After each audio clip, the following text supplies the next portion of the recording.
Застарени предмети и неуплатени пари во државниот буџет, IT напади. Државните ревизори констатирале неправилности во работата на Министерството за економија и труд со ревизијата на финансиските извештаи за 2024 година. Утврдено е дека во септември лани врз софтверот за прекршочни предмети е извршен таргетиран напад што резултира со целосно губење на податоците.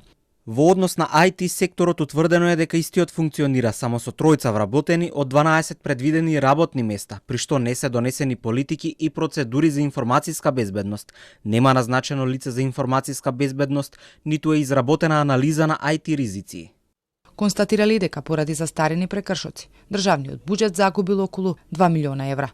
При анализа на законската рамка со која се регулира вршењето на угостителска дејност, утврдено е дека постојат недостатоци во процесот на издавање лиценци и категоризација на угостителски објекти.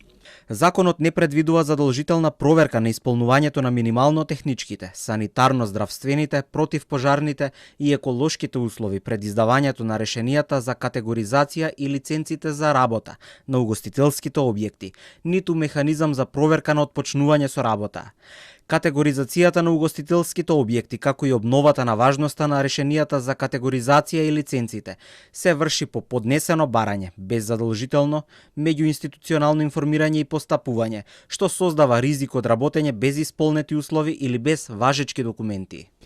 Ревизорите напоменуваат и дека поради истражна постапка, документацијата за издавање на лиценци за вршење на угостителска дејност во ноќен клуб, кабаре, диско клуб и диско клуб на отворено не беше достапна за ревизија.